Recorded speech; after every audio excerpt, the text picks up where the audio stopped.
ایک ہجوم سا دکھائی دیتا ہے۔ کل ہی جب میں عشاء کی نماز پڑھنے کے لیے گیا تو کیونکہ کل تراویح نہیں تھی، وہ ہجوم دیکھنے نہیں ملا جو تراویح میں دیکھنے ملا کرتا تھا۔ حضرات گرامی، گزارش یہ کرتا ہوں، اگر آپ اپنے عمل میں تاثیر پیدا کرنا چاہتے ہیں، اگر آپ اپنے عمل میں اثر پیدا کرنا چاہتے ہیں، تو اسی وقت یہ بات ممکن ہے جب پابندی کے ساتھ وہ عمل کیا جائے۔ نماز جس طرح رمضان میں نماز کی پابندی کی گئی تھی، اسی طرح رمضان کے علاوہ بھی نماز کی اگر آپ پابندی کریں گے تو انشاءاللہ تبارک و تعالیٰ آپ کو نماز کا جو بھی فیض رب تبارک و تعالیٰ نے رکھا ہے ضرور آپ کو حاصل ہوگا۔ حضرات گرامی، نماز کے ضمن میں ایک دو تین باتیں میں آپ کے سامنے رکھ کر اجازت چاہتا ہوں۔ نماز تو ہم نے پڑھ لی اور کچھ حد تک اب پابندی بھی ہو رہی ہے، نماز پڑھنے کی پابندی بھی ہو رہی ہے۔ اب اس کا نیکسٹ سٹیپ، اس کا نیکسٹ مرحلہ یہ ہے کہ ہمیں اپنی نمازوں پر غور کرنا ہے۔ کیا ہم نماز اس طرح پڑھ رہے ہیں کہ یہ اللہ کے بارگاہ میں اسے قبولیت کا شرف حاصل ہو یا نہیں؟ جس طرح ہم نماز پڑھ رہے ہیں ہمیں اپنی نمازوں پر غور کرنا ہے۔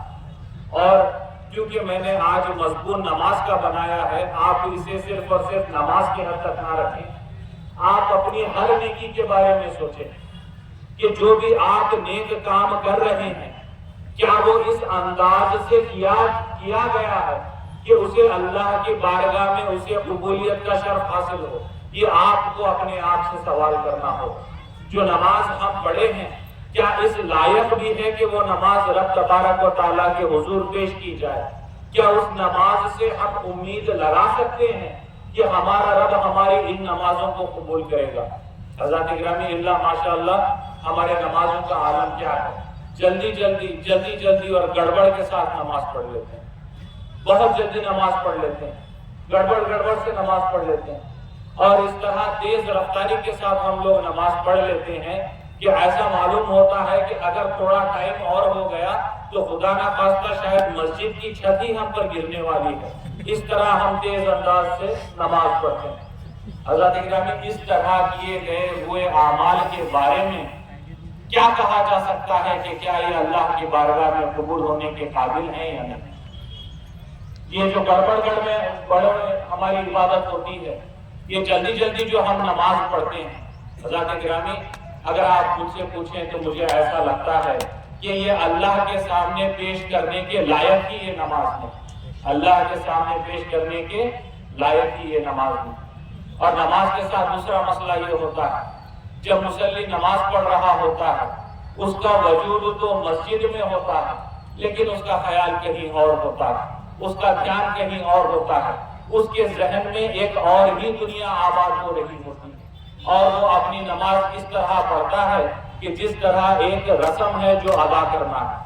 آپ سوچیں، جو نماز ایسے انداز میں ادا کی گئی ہو کہ شاید ایک رسم ہے جسے چاہتے ہوئے یا نہ چاہتے ہوئے ادا کرنا ہے، تو ایسی نمازوں میں کہاں سے اثر آئے گا، ایسی نمازوں میں کہاں سے تاثیر پیدا ہوگی، ایسی نماز رب تبارک و تعالیٰ کے حضور کیسے شرف قبولیت حاصل کرے؟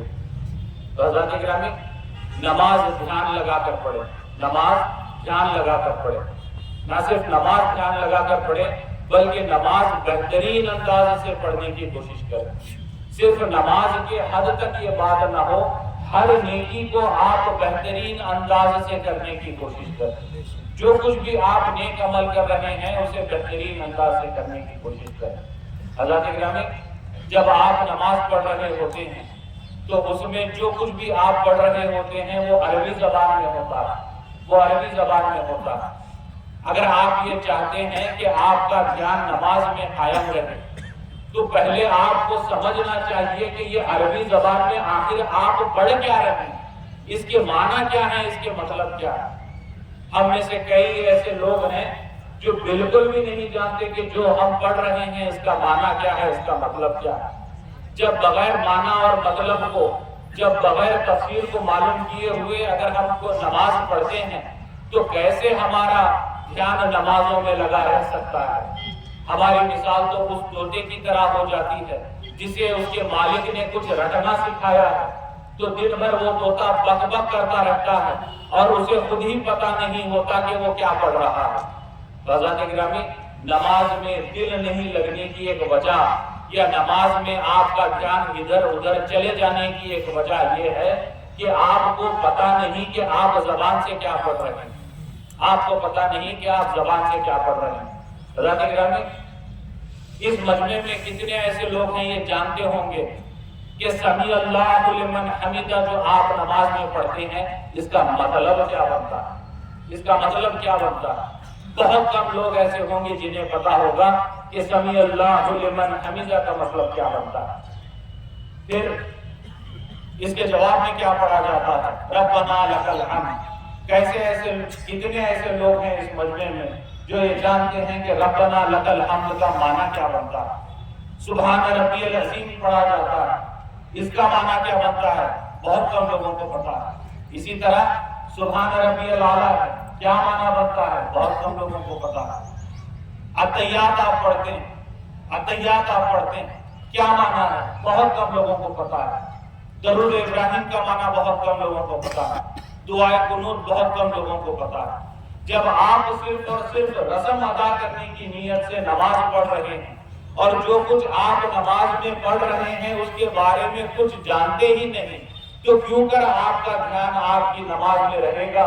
ضرور آپ کا وجود مسجد میں موجود رہے گا لیکن آپ کا دھیان کہیں اور چلا جائے گا، آپ کا دھیان کہیں اور چلا جائے گا۔ تو حضرات گرامی، ہماری بنیادی عبادت کا نام نماز ہے۔ تو آج سے ہم یہ کوشش کریں کہ ہم ہماری نماز بڑے بہترین انداز سے پڑھنے کی کوشش کرتے ہیں، نماز بڑے بہترین انداز سے پڑھنے کی کوشش کرتے ہیں۔ تو اس لیے حضرات گرامی معلوم کریں کہ ان چیزوں کا کیا مطلب بنتا ہے۔ ثنا آپ پڑھتے ہیں، جیسے ہی تکبیر ہوتی ہے ثنا پڑھتے ہیں، کیا مطلب بنتا ہے ثنا کا؟ بہت کم لوگ اس مجمع میں ایسے ہوں گے جو جانتے ہوں گے کہ ثنا کا کیا مطلب بنتا ہے۔ تو حضرات گرامی، ان چیزوں پر غور کریں۔ اور آج کل یہ چیزیں سیکھنا بڑا آسان ہو چکا ہے۔ اگر آپ کو مولانا صاحب، مولوی صاحب میسر نہیں ہیں تو آپ اپنے موبائل میں ہی گوگل سرچ کر کے معنی معلوم کر سکتے ہیں کہ ثنا کا کیا معنی بنتا ہے، سبحان ربی الاعلی کا کیا معنی بنتا ہے، سبحان ربی العظیم کا معنی کیا بنتا ہے، اتحیات کا کیا معنی بنتا ہے۔ جب ان چیزوں کو جانتے ہوئے آپ نماز پڑھیں گے تب یقین جانیے آپ کے نماز پڑھنے کی کیفیت کی کوئی اور کچھ اور ہو۔ ایک بہت بڑے اللہ والے حضرت شمس تبریز فرماتے ہیں کہ نماز صرف رسمی طور پر اٹھک بیٹھک کرنے کا نام نہیں ہے، بلکہ اگر غور کریں تو نماز اپنے اللہ سے بات چیت کرنے کا نام ہے، اپنے اللہ سے بات چیت کرنے کا نام ہے۔ ایسا عظیم مقام نمازی کو ادا ہوتا ہے کہ رب تبارک و تعالیٰ کے حضور وہ جیسے ہی اللہ اکبر کہتا ہے تو پیش ہو جاتا ہے۔ تو ہمیں چاہیے یہ کہ ہم نماز کو بہترین انداز سے پڑھنے کی کوشش کریں۔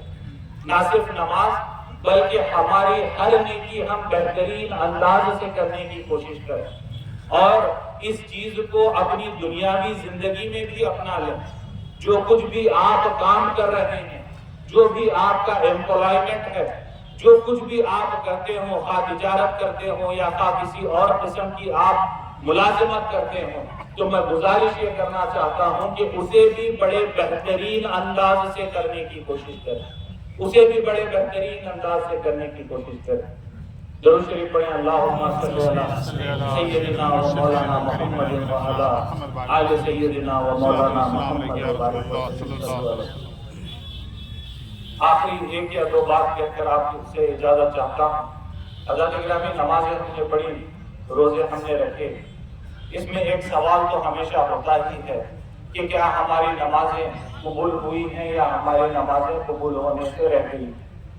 ہم نے جو روزے رکھے ہیں کیا ہمارے روزے قبول ہوئے ہیں یا ہمارے روزے قبول ہونے سے رہ گئے؟ حضرت گرامی، اس کا جواب 100% صرف اور صرف اللہ جانتا ہے کہ اللہ نے کس کی عبادت قبول کی ہے اور کس کی عبادت اللہ نے قبول نہیں کی۔ لیکن کچھ اشارے قرآن مجید میں موجود ہیں کہ اگر ان پر ہم غور کریں تو ہمیں ایک اندازہ ہو سکتا ہے کہ شاید ہماری نماز قبول ہوئی۔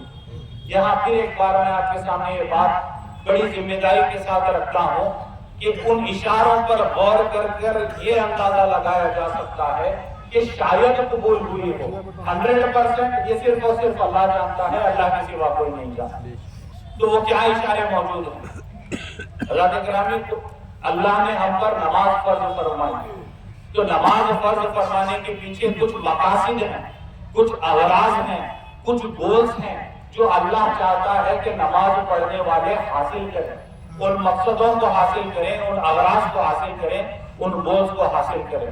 ایک تو ہے اللہ کی عبادت، اور دوسری ہے جس کے بارے میں رب تبارک و تعالیٰ قرآن مجید میں فرماتا ہے کہ وہ دوسرا گول جس کے تحت تم پر نماز فرض کی گئی ہے وہ یہ اقیم الصلاۃ لذکری، تم پر نماز اس لیے فرض کی گئی ہے کہ تمہارے دلوں میں ہماری یاد پیدا ہو، تمہارے دلوں میں اللہ کی یاد پیدا ہو۔ تو حضرات گرامی، نماز کے بارے میں اگر آپ کو غور کرنا ہے کہ جو نماز آپ نے ادا کی ہے، جو نماز آپ نے ادا کی ہے، 100% تو نہیں کہا جا سکتا کہ اللہ نے اسے قبول کی ہے یا نہیں کی، لیکن اگر ایک اندازہ لگانا ہو کہ شاید قبول ہو گئی ہوگی، آپ اس بات سے اندازہ لگا سکتے ہیں کہ نماز پڑھنے کے بعد آپ کے دل میں اگر اللہ کی یاد پیدا ہو رہی ہے تو کہیں نہ کہیں آپ کی نمازیں قبول ہو رہی ہیں، کہیں نہ کہیں آپ کی نمازیں قبول ہو رہی ہیں۔ وہ اس لیے کہ نماز کے مقصدوں میں سے ایک مقصد ہے کہ بندے کے دل میں اللہ کی یاد پیدا کرے، بندے کے دل میں اللہ کی یاد پیدا کرے۔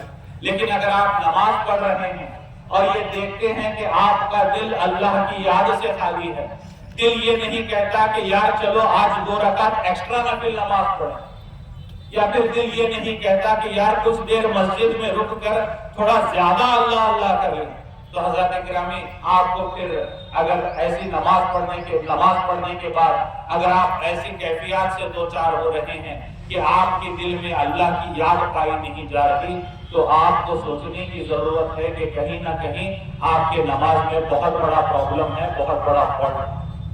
دیکھنے کی ضرورت ہے وہ یہ کہ کیا آپ کو نماز پڑھنا صحیح سے آتا ہے یا نہیں آتا، اس بات پر غور کرنے کی ضرورت ہے۔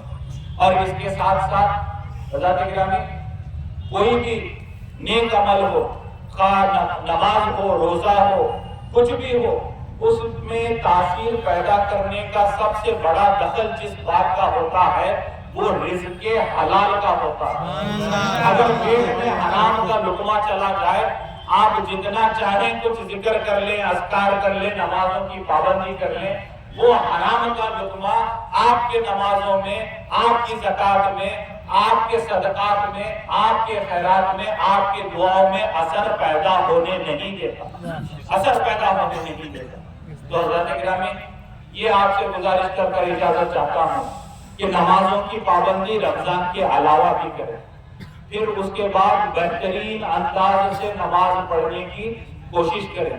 نماز میں جو کچھ بھی آپ پڑھ رہے ہوں اسے سمجھنے کی کوشش کریں کہ آپ کیا پڑھ رہے ہیں، اور پھر اپنے عبادتوں میں تاثیر کے لیے اس بات کا خاص خیال رکھیں کہ پیٹ میں حرام کا لقمہ نہ جائے۔